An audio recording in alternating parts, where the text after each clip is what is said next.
hardware e o software começaram a surgir no mercado de maneira mais agressiva. Começou a dar uma visibilidade para as corporações, não para o cidadão comum. O consumidor não tinha enxergado isso até aquela década de 90.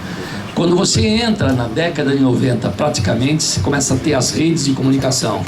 O mundo começa a se comunicar e você começa a ter uma telefonia que começa a ser móvel, você começa a ter conexões de alta capacidade, os bancos se interligam com as suas agências, os negócios se interligam e as cidades começam a usar um pouco dessa comunicação para poder fazer um certo tipo de gestão. A década de 2000, né, que a gente chama, é a década do móvel. Isso se acelera brutalmente e desemboca numa coisa que é a década de agora, que é a chamada internet das coisas.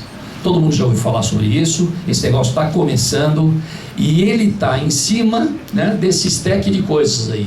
Mudanças do hardware, mudanças dos softwares. Eu quero mudar para vocês e mostrar o que aconteceu. Tem um carinha chamado Moore, que há muitos anos atrás ele inventou uma lei para a área de tecnologia. E ele fala o seguinte: a cada 2 anos, a capacidade ou de armazenamento ou de processamento vai duplicar e o preço vai cair pela metade. O cara fez essa lei lá atrás e depois de quase 30, 40 anos de existência, esse negócio ficou provado que isso é verdade. Hoje, se você comparar com as coisas do passado e olhar, e eu vou mostrar 2 exemplos para vocês, esse é um chipzinho que havia em 71, que era caríssimo. Ele tinha fantástica capacidade de ter 2.300 transistores, né, nesse carinha aqui de 2 centímetros. Quando você vai agora para o ano de 2014, a Samsung lançou um chipzinho ali que tem simplesmente 2 bilhões de transistores nesse chip de 1 centímetro. Então é uma brutal diferença num espaço de tempo de 30 anos. O que é importante, quando você pensa para frente daqui 10 anos, esse acelerador vai ser muito mais agressivo.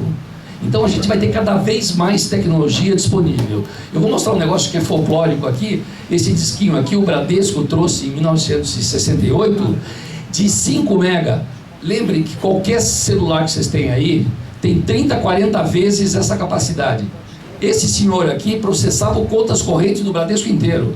Vocês lembram quando vocês iam? Acho que vocês não são nessa época, eu ia. Ia na agência, tinha um listão, o cara dava o chão, ele baixava no listão. Quem processava era um disquinho de 5 megabytes, né, que tinha. E você agora está usando outra coisa. Esse é um novo chip. Ele tem 16 terabytes em 1 centímetro ali quadrado, um pouco mais na verdade, e ele tem 1 quilo contra um negócio que era 1,5 toneladas. E o preço é brutalmente diferente. Por que eu estou falando isso? Porque essa tendência vai continuar de cada vez mais agressiva. Bom, então, qual é o que aconteceu no ponto de vista pessoal? Isso aqui, meus amigos, é a visita do Papa em 2005, onde, se você olhar esse monte de gente, você vai ver que tem um carinha aqui que tem um telefoninho daquele aberto, flip. Ele tem esse celular e mais nada ali no meio. Passou alguns anos, 2013, o Papa voltou. Dá uma olhada no que aconteceu. Essa é a tendência. Eu quero dizer que a mobilidade e o poder de processamento descentralizado, ele aumentou de maneira tão brutal que você vai ter capacidade de sensores, atuadores e processadores tão baratos que você vai poder colar esse negócio em qualquer coisa. Isso é a tal da IoT. Quando você pensa em conexões, né? Você indo de móvel para fixo, né? De fixo para móvel, perdão. E você olha o conceito de internet das coisas, você começa a ver essa capacidade de interligação brutal. Dispositivos que você pode pôr em qualquer coisa, você vai ligar a sua geladeira, o seu forno, a sua banheira, a luz da sua casa, você vai ligar os postes da rua, você vai ligar automóveis, você começa a criar um mundo interconectado onde coisas falam com coisas. E a cidade é parte disso intrínseca e você pode usar isso para a cidade. Então, um exemplo, a gente tem 80 mil bueiros em São Paulo. Você hoje consegue limpar por R$40 esse bueiro, e você tem empresas que vão limpar isso aqui, normalmente 50%, 60% só consegue ser limpado no mês. O problema que acontece é que quando você vai limpar, você encontra mais de metade deles limpos, você não tem inteligência. Tem uma tecnologia muito simples, você põe um sensor em cada bueiro, você tem uma rede Wi-Fi e você passa a fazer a limpeza só dos bueiros que realmente precisam, E você pode acoplar isso com um sistema de previsão pluviométrica, e você sabe aonde você vai ter inundação, e você faz uma pré-limpeza daqueles bueiros para não entupir. Isso está sendo feito em várias cidades do mundo, onde se acopla uma previsão climática com um processo de limpeza e escoamento de água na cidade. Um outro exemplo, nós temos em São Paulo 580 mil pontos de luz, mais ou menos.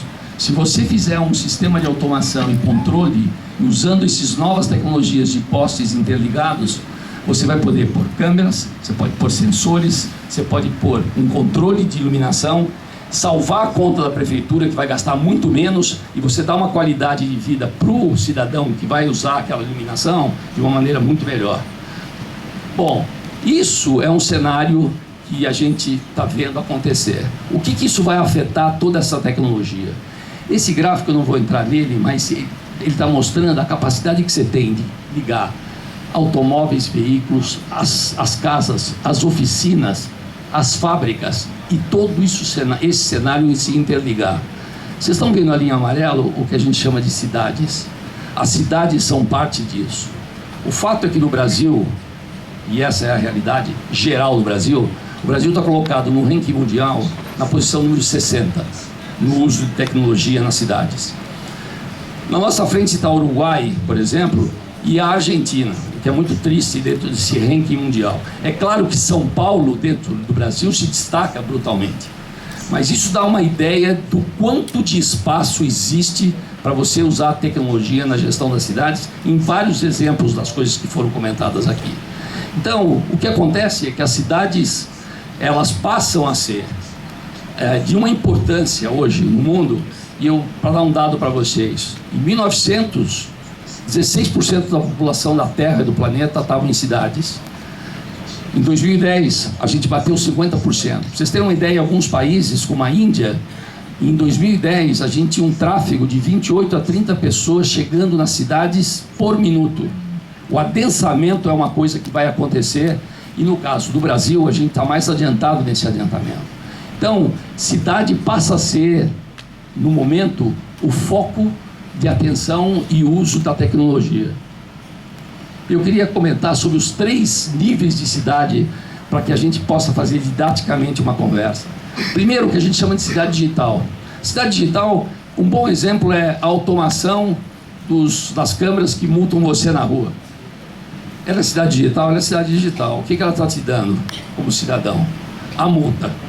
Então está muito bem automatizado aquilo está funcionando muito bem, mas para o cidadão a visão que ele tem é que ele não tem nenhum benefício. Não está automatizado os sinais de trânsito. Os sinais de trânsito poderiam ser automatizados e gerar uma qualidade de tráfego brutalmente melhor para o cidadão. Isso não está sendo feito. Quando você vai usar uma automação de sinais de trânsito, você trafega para o que a gente chama de cidade inteligente, porque você tem que colocar uma camada de inteligência para poder fazer essa gestão. Então, a migração entre cidade digital, cidade inteligente e o que a gente chama de uma Human Smart City, né, uma cidade humanizada, são as coisas que hoje estão em tendência. Eu queria falar rapidamente sobre esses 3 aspectos didáticos. Primeiro, o que a tecnologia traz para uma cidade? Algo que foi amplamente discutido aqui pelo Júlio e pelo Daniel. São exemplos que estão naquela esfera, o chamado automação de processo. Você pode automatizar com tecnologia os processos de uma prefeitura. E isso está sendo feito no Poupa Tempo, está sendo feito em várias atividades do governo. O que isso gera? Isso gera uma velocidade para a prefeitura e otimização de recursos, mas principalmente, se você conectar isso da maneira adequada ao cidadão, você gera uma autofiscalização e transparência. Então, a diferença que está havendo em São Paulo para o resto das outras cidades do Brasil, que a gente vê muito claramente, e a possibilidade de você expandir isso para outros sistemas, você vai automatizar, ganhar eficiência, mas isso tem que ter sistemas desenhados onde o cidadão possa acompanhar o andamento dos seus processos, você gerar uma transparência no cheque, de tal maneira que isso vai coibir todo um processo de corrupção ou má versão do uso, né, das informações que você tem. Então essa transparência é vital na automação de processos. O segundo componente da tecnologia, que no caso do Brasil ainda está sendo baixo o uso, é o que a gente chama de otimização dos ativos. Eu comentei outro dia com o João. Num mandato normal, você não consegue crescer a área pavimentada da cidade em mais do que 1 a 2%. O custo é brutal de você expandir uma cidade no ponto de vista de ruas, pontes e túneis.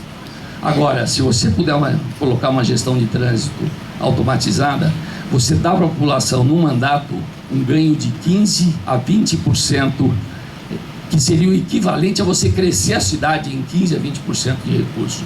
Se você imaginar isso aplicado para tudo que você tem numa prefeitura, postos de saúde, em vez de você construir um conjunto de postos de saúde a mais, que vai representar 3%, 4%, 5% de crescimento, você otimiza os recursos que você tem.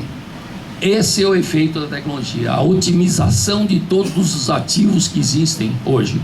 E isso pode gerar uma diferença enorme, brutal numa gestão pública. E eu acho que o João tem essa visão clara, o que é raro no dirigente de hoje. Então eu acho que essa é a conexão que me atraiu de estar aqui como alguém que está com o PSDB desde o início do PSDB.